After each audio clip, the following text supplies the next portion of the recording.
Do you have a kid in college and you're worried about their mental health? Maybe you're also worried about their eating habits and you're wondering what you should encourage them to eat, other than healthy food, to take care of their brain health and their mental health.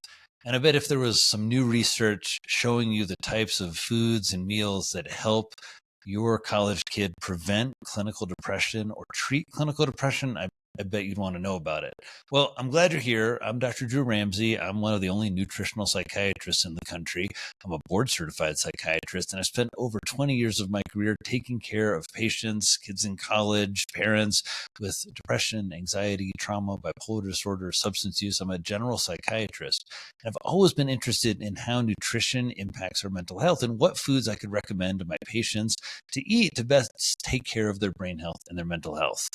So, how does this apply to teenage mental health? Well, it's very exciting. There have been 3 recent trials that I want to tell you about, specifically about treating clinical depression in college kids. And actually, for parents and for people who have college kids in your life and you're thinking about how to help them, it kind of leads to a real simple intervention. I'll tell you about something that you can do, something you can send these kids that will help them with their mental health. So I'll tell you about it because all 3 of these research trials use this, even though they kind of look at different dietary patterns. So let me just tell you quickly, why is this important? Well, because clinical depression, this is when we have a chronically low mood, disruptions in our sleep and our appetite. We have problems sleeping. This is one of the first signs in college kids. Right? We oftentimes kind of really dark thoughts or suicidal thoughts, a lot of irritability, a lot of problems with self-esteem and hopelessness and negativistic attitudes and a negative bias. Those are some of the core symptoms of depression, a lot of guilt as well. That often hits in late adolescence. So this is late high school or early college. And this is also when, as you know, your teens out of the house, right? They're making it on their own. They're forming new social groups. They're making new friends. They're thinking a lot about their identity. They're feeding themselves for the first time.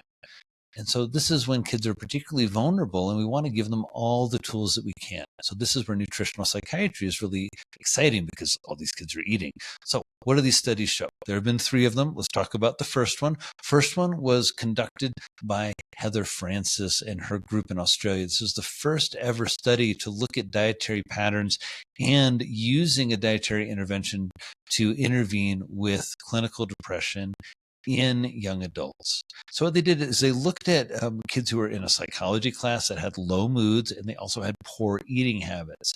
And this intervention was fascinating because it was really simple. And I'll tip my hat. The thing that they do that I think all of us should do more of is they sent and they gave kids a healthy hamper. They call it a food. Olive oil, nuts, nut butter, some spices. And each of these studies we're going to talk about, they give the kids some food. And I think this signals something to kids, right? It says, hey, I'm not just giving you candy. Maybe I'll give you some dark chocolate and some dried fruits, right? Some treats, but I'm giving you things that are great for your mental health. This first study also had lots of information about nutritional psychiatry, the foods that were great, some meal plans.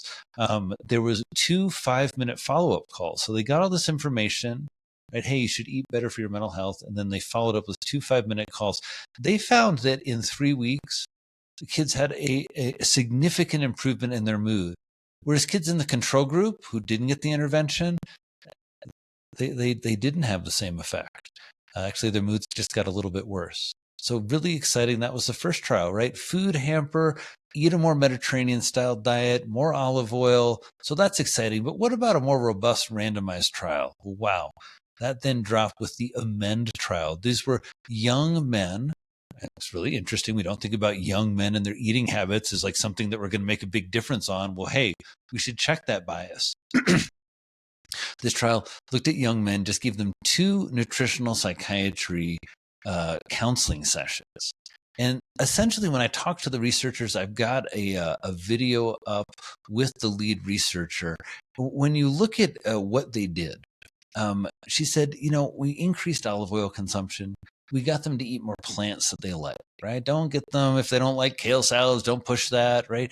If they like carrots and celery, if they like potatoes, like think about healthy versions and get them eating more of those plants they like.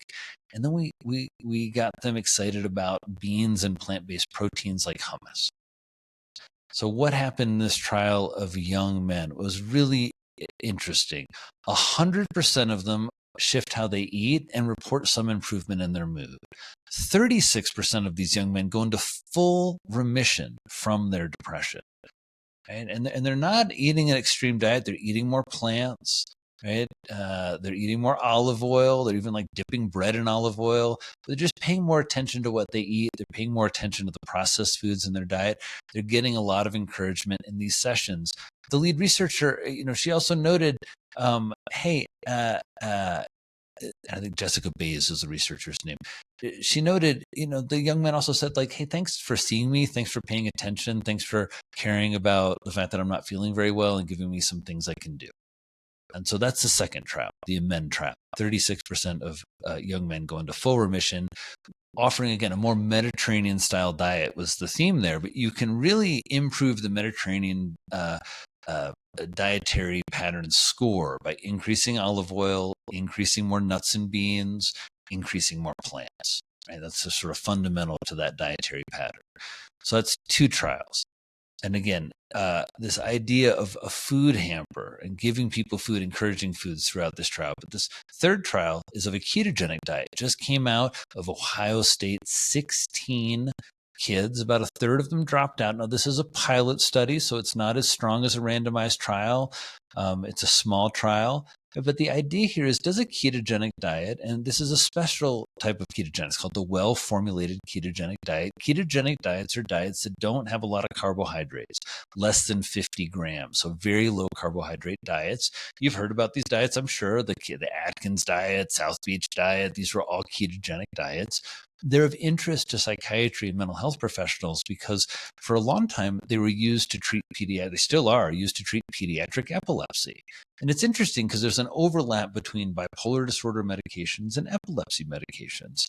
And so there's some notion of, hey, are ketones and ketogenic diets, would they help in mental health conditions, not just epilepsy?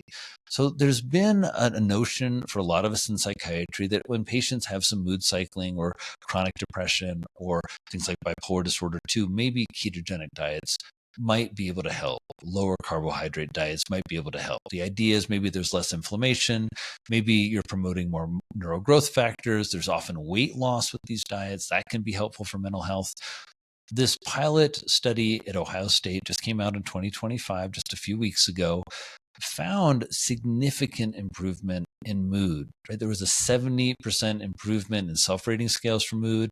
There was actually, I think it was 69% self-rating scale with PHQ-9, with the Hamilton rating scale, a clinician rating scale. There was a 71% improvement in mood. There was a 36% increase in BDNF, brain-derived neurotrophic factor. This is our major brain growth factor. So peripheral markers of this aren't perfect, but boy, that's exciting to see there's an increase. There were decrease in inflammatory factors.